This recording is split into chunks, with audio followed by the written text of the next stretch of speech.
शांति। ओम शांति। ओम शांति। 23 जनवरी 2023 प्रातः मुरली। ओम शांति। बाप दादा मधुबन। मीठे बच्चे, पवित्रता बिना भारत स्वर्ग बन नहीं सकता। तुम्ही श्रीमत है, घर गृहस्थ में रहते पवित्र बनो, दोनों तरफ तोड़ निभाओ। प्रश्न, दूसरे सत्संगों व आश्रमों से यहाँ की कौन सी रस्म बिल्कुल न्यारी है? उत्तर, उन आश्रमों में मनुष्य जाकर रहते हैं, समझते हैं संग अच्छा है, घर आदि का हंगामा नहीं है, एम ऑब्जेक्ट कुछ नहीं, परंतु यहाँ तो तुम मर्जीवा बनते हो, तुम्हें घर बार नहीं छुड़ाया जाता। घर में रह तुम्हें ज्ञान अमृत पीना है, रूहानी सेवा करनी है। यह रस्म उन सत्संगों में नहीं है। ओम शांति। ओम शांति। ओम शांति। ओम शांति। ओम शांति। बाप बैठ बच्चों को समझाते हैं, क्योंकि बच्चे जानते हैं कि यहाँ बाप ही समझाते हैं, इसलिए घड़ी घड़ी शिव भगवान वाच कहना भी अच्छा नहीं लगता। वह गीता सुनाने वाले कहेंगे कृष्ण भगवान वाच, वह तो होकर गए हैं। कहते हैं श्री कृष्ण ने गीता सुनाई थी, राजयोग सिखाया था। यहाँ तो तुम बच्चे समझते हो शिव बाबा हमको राजयोग सिखा रहे हैं, और कोई सत्संग नहीं जहाँ राजयोग सिखाते हो। बाप कहते हैं मैं तुमको राजाओं का राजा बनाता हूँ, वो तो सिर्फ कहेंगे कृष्ण भगवान वाच मन मना भाव। कब कहा था? तो कहते हैं 5000 वर्ष पहले, व कोई कहते क्राइस्ट से 3000 वर्ष पहले। 2000 वर्ष नहीं कहते, क्योंकि 1000 वर्ष जो बीच में है उसमें इस्लामी बौद्ध आए। तो क्राइस्ट से 3000 वर्ष पहले सतयुग सिद्ध हो जाता है। हम कहते हैं आज से 5000 वर्ष पहले गीता सुनाने वाला भगवान आया था और आकर देवी देवता धर्म स्थापन किया था। अब 5000 वर्ष बाद फिर से उनको आना पड़े, यह है 5000 वर्ष का चक्र। बच्चे जानते हैं कि यह बाप इस द्वारा समझा रहे हैं। दुनिया में तो अनेक प्रकार के सत्संग हैं, जहाँ मनुष्य जाते हैं। कोई आश्रमों में जाकर रहते भी हैं, तो उसको ऐसे नहीं कहेंगे कि माता पिता पास जाए जन्म लिया व उनसे कोई वर्षा मिलता है, नहीं, सिर्फ वह संग अच्छा समझते हैं। वहाँ घर आदि का कोई भी हंगामा नहीं होता। बाकी एम ऑब्जेक्ट तो कुछ भी नहीं है। यहाँ तो तुम कहते हो हम माता पिता के पास आए हैं, यह है तुम्हारा मर्जीवा जन्म। वो लोग बच्चे को एडेप्ट करते हैं, तो वह जाकर उनका घर बसाता है। यहाँ वह रस्म नहीं है कि पियर घर ससुर घर को छोड़ यहाँ आकर बैठे, यह हो नहीं सकता। यहाँ तो गृहस्थ में रहते कमल फूल समान रहना है। कुमारी है वह कोई भी है, उनको कहा जाता है घर में रह रोज ज्ञान अमृत पीने आओ। नॉलेज समझकर फिर औरों को समझाओ, दोनों तरफ तोड़ निभाओ। गृहस्थ व्यवहार में भी रहना है, अंत तक दोनों तरफ निभाना है। अंत में यहाँ रहे या वहाँ रहे, मौत तो सभी का आना है। कहते हैं राम गयो रावण गयो, तो ऐसे नहीं कि सभी को यहाँ आकर रहना है। ये तो निकलते तब है जब विष के लिए उन्हों को सताया जाता है। कन्याओं को भी रहना घर में है, मित्र संबंधियों की सर्विस करनी है। सोशल वर्कर तो बहुत हैं, गवर्नमेंट इतने सबको तो अपने पास रख नहीं सकती। वह अपने गृहस्थ व्यवहार में रहते हैं, फिर कोई न कोई सेवा भी करते हैं। यहाँ तुमको रूहानी सेवा करनी है, गृहस्थ व्यवहार में भी रहना है। हाँ, जब विकार के लिए बहुत तंग करते हैं तो आकर ईश्वरीय शरण लेते हैं। यहाँ विष के कारण बच्चियां मार बहुत खाती हैं और कहाँ भी यह बात नहीं है। यहाँ तो पवित्र रहना पड़ता है। गवर्नमेंट भी पवित्रता चाहती है, परंतु गृहस्थ व्यवहार में रहते पवित्र बनाने की ताकत ईश्वर में ही रहती है। समय ऐसा है जो गवर्नमेंट भी चाहती है कि बच्चे जास्ती पैदा न हो क्योंकि गरीबी बहुत है, तो चाहते हैं भारत में पवित्रता हो, बच्चे कम हो। बाप कहते हैं बच्चे पवित्र बनो तो पवित्र दुनिया के मालिक बनेंगे। यह बात उन्हों की बुद्धि में नहीं है। भारत पवित्र था, अभी अपवित्र है। सभी आत्माएं खुद भी चाहती हैं कि पवित्र बने। यहाँ दुख बहुत है। तुम बच्चे जानते हो कि पवित्रता बगैर भारत स्वर्ग हो नहीं सकता। नर्क में है ही दुख, अब नर्क तो और कोई चीज नहीं। जैसे गरुड़ पुराण में दिखाते हैं वैतरणी नदी है जिसमें मनुष्य गोते खाते हैं, ऐसे तो कोई नदी है नहीं जहाँ सजाएं खाते हो। सजाएं तो गर्भ जेल में मिलती हैं। सतयुग में तो गर्भ जेल होता नहीं जहाँ सजाएं मिले, गर्भ महल होता है। इस समय सारी दुनिया जीती जागती नर्क है, जहाँ मनुष्य दुखी रोगी हैं, एक दो को दुख देते रहते हैं। स्वर्ग में यह कुछ होता नहीं।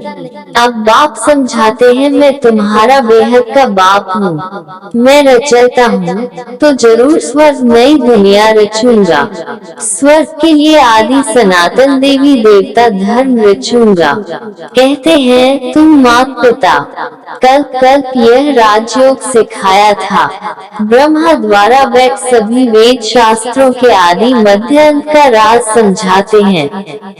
बिल्कुल अनपढ़ को बैठ पढ़ाते हैं। तुम कहते थे ना हे भगवान आओ, पतित तो वहाँ जा न सके, तो पावन बनाने लिए उनको जरूर यहाँ आना पड़े। तुम बच्चों को याद दिलाते हैं कि कल पहले भी तुमको राजयोग सिखाया था। पूछा जाता है कि आगे कभी यह नॉलेज ली है, तो कहते हैं हाँ 5000 वर्ष पहले हमने यह ज्ञान लिया था। यह बातें हैं नया युग, नया धर्म फिर से स्थापन होता है। सिवाय ईश्वर के यह दैवी धर्म कोई स्थापन कर नहीं सकता।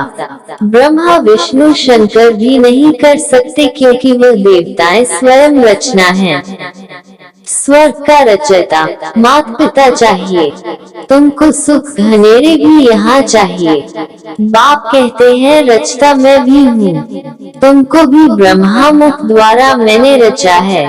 मैं मनुष्य सृष्टि का बीज रूप हूँ। भल कोई कितना भी बड़ा साधु संत आदि हो, परंतु किसके भी मुख से ऐसे नहीं निकलेगा। यह है गीता के अक्षर, परंतु जिसने कहा है वही कह सकता है, दूसरा कोई कह न सके। सिर्फ फर्क यह है कि निराकार के बदले श्री कृष्ण को भगवान कह देते हैं। बाप कहते हैं मैं मनुष्य सृष्टि का बीज रूप परम धाम में रहने वाला निराकार परमात्मा हूँ। तुम भी समझ सकते हो, साकार मनुष्य तो अपने को बीज रूप कह न सके, ब्रह्मा विष्णु शंकर भी नहीं कह सकते। ये तो जानते हैं कि सबको रचने वाला शिव बाबा है। मैं दैवी धर्म की स्थापना कर रहा हूँ, ऐसे कहने की भी कोई में ताकत नहीं। भल अपने को श्री कृष्ण कहलाएं, ब्रह्मा कहलाएं, शंकर कहलाएं, बहुत अपने को अवतार भी कहलाते हैं, परंतु है सब झूठ। यहाँ आकर जब सुनेंगे तो समझेंगे बरोबर बाप तो एक है, अवतार भी एक है। वो कहते हैं मैं तुमको साथ ले जाऊंगा, ऐसे कहने की भी कोई में ताकत नहीं। 5000 वर्ष पहले भी गीता के भगवान शिव बाबा ने कहा था, जिसने ही आदि सनातन धर्म की स्थापना की थी वही अब कर रहे हैं।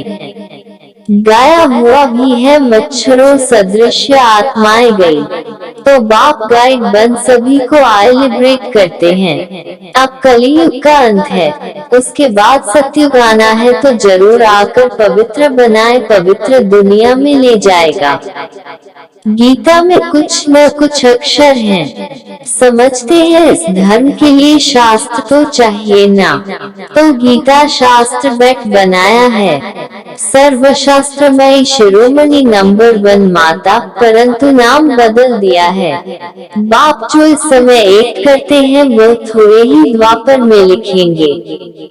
गीता फिर भी वही निकलेगी।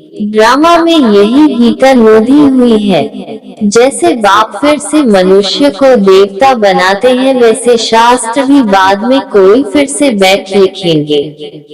सतयुग में कोई शास्त्र नहीं होगा।